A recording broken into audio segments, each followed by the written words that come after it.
All right, so I'm going to run through the 7 perspectives in psychology. Sometimes the book says approaches, but whether it's perspectives or approaches, it's the same thing that they're talking about. The evolutionary perspective, these are just a couple names that fall under this. Obviously, with any of these, there's going to be more names associated with it, but these are some of the more common or popular names that you'll hear associated with the evolutionary perspective. Charles Darwin, born 1809, died 1882, is best known for natural selection or adaptation.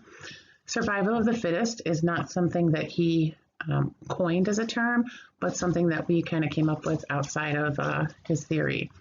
And so basically the best of the best is what's going to survive in nature.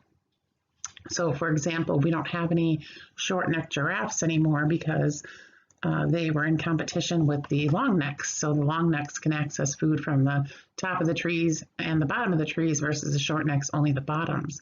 So the short-necked giraffe population did not survive. David Buss, 1953, was born and is still alive and practicing. And he also falls under the evolutionary perspective, but focused mainly on aggression and studying how our aggressive behaviors or tendencies have changed and evolved over time. The cognitive perspective, we'll start with Wilhelm Wundt, so spelled with W's but pronounced with V's, 1932 to, I'm sorry, I have the dates wrong on that. I'm going to have to fix that.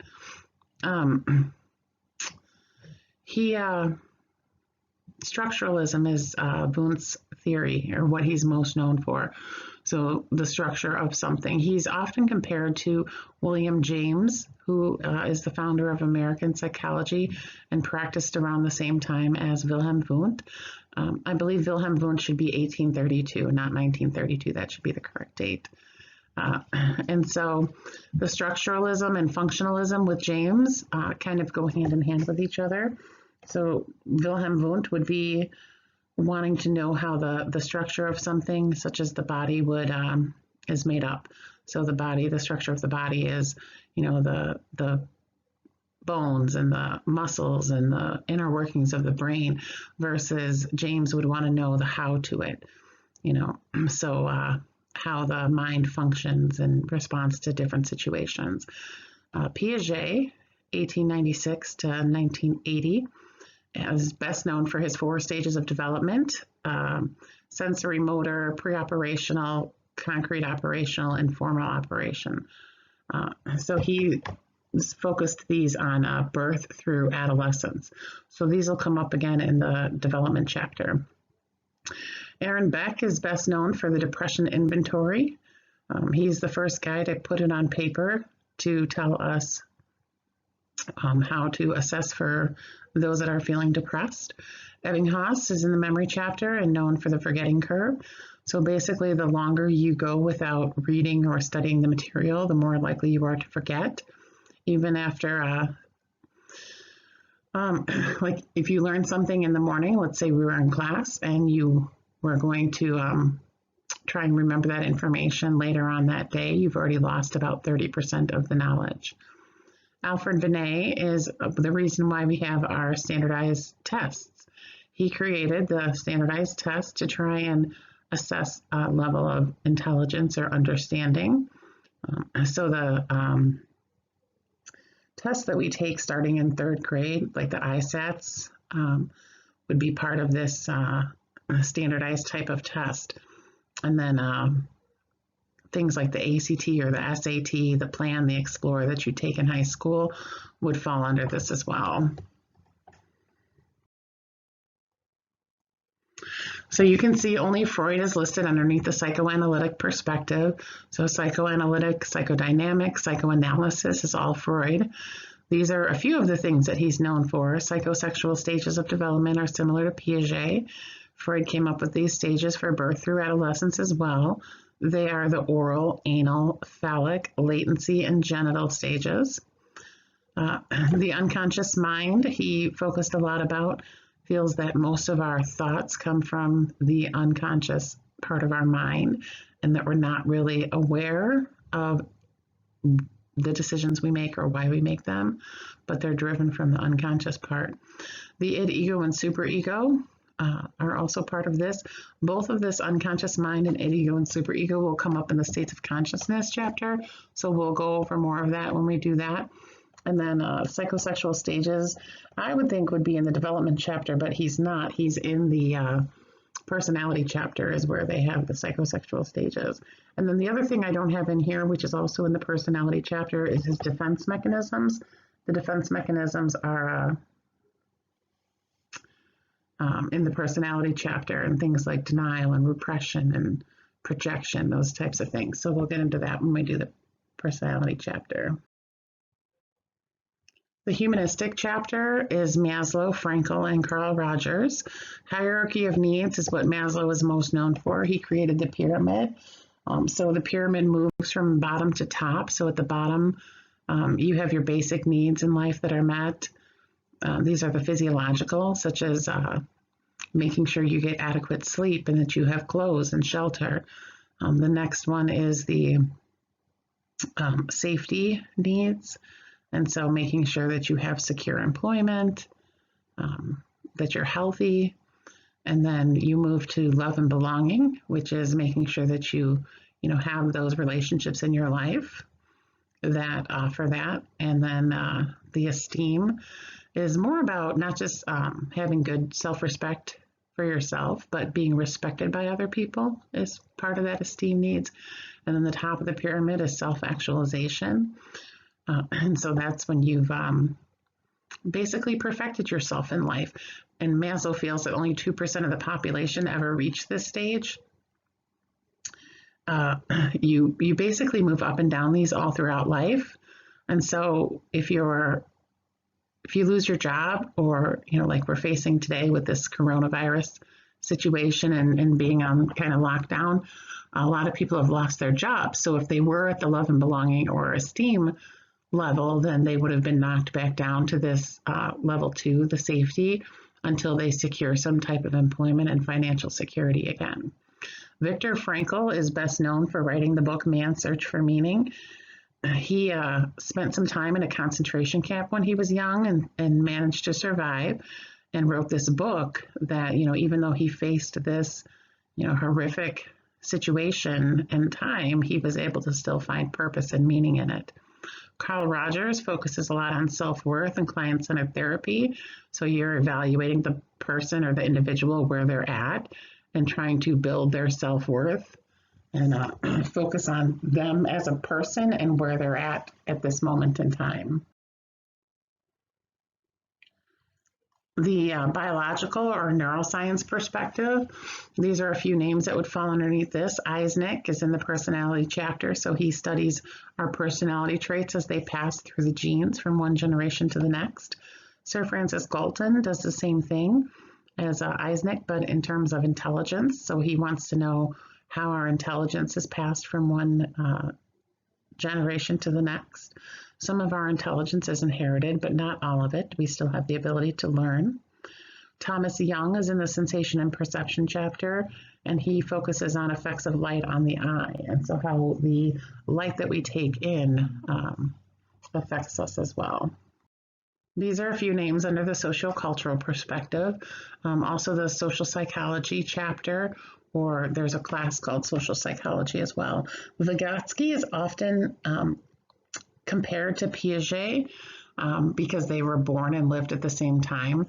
Both of them born in 1896, but you can see Vygotsky died much earlier than Piaget in 1934.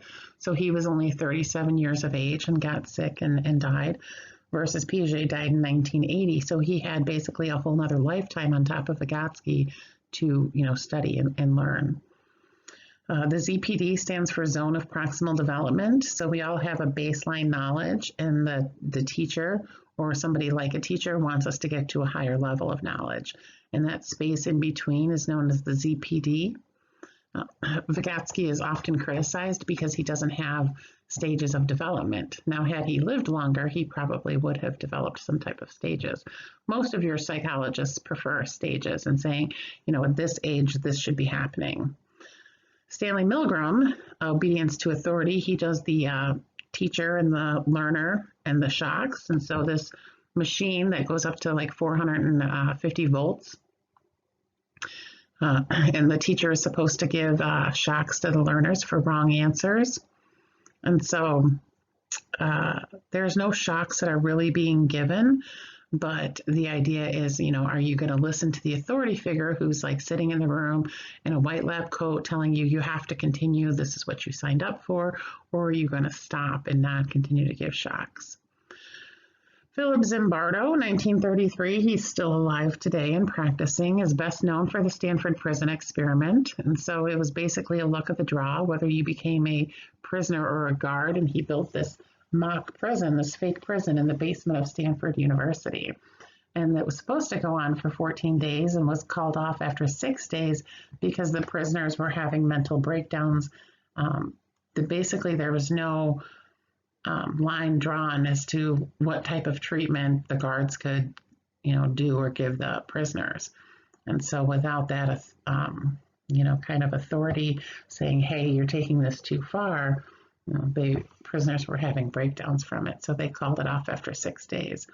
And then Ash, Solomon Ash, that should be 1907 to 1996. I'm going to fix that date so you won't even see that.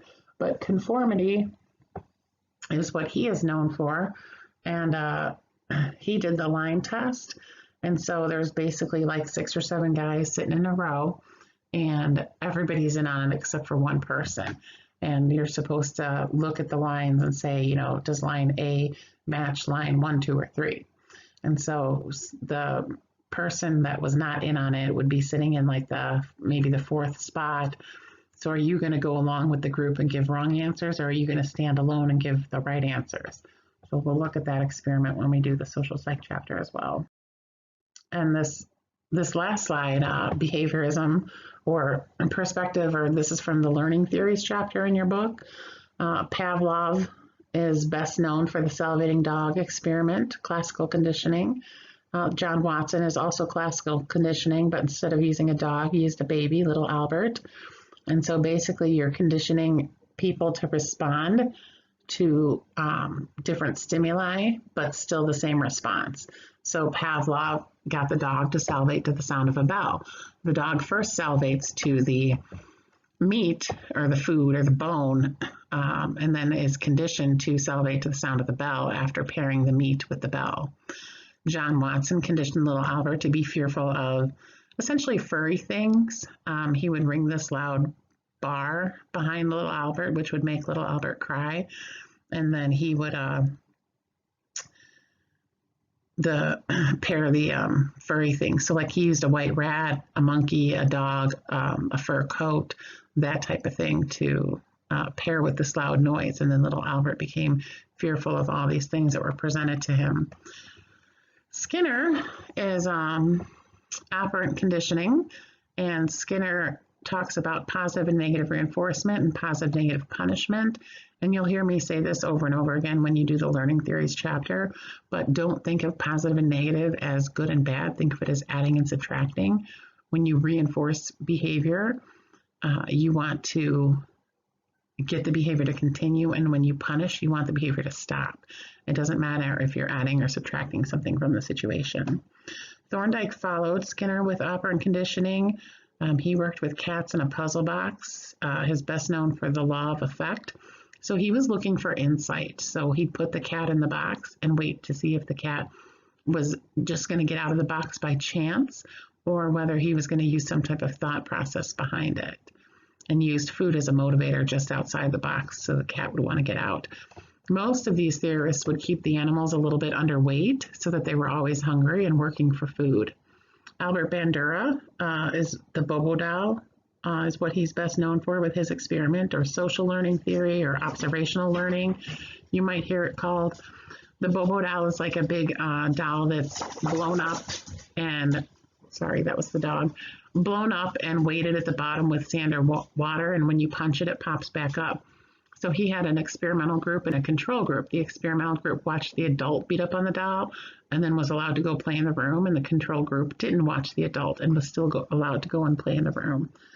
And so basically what they found is the kids that had watched the adult beat up on the doll played more aggressively and used more verbal language that was aggressive than the control group.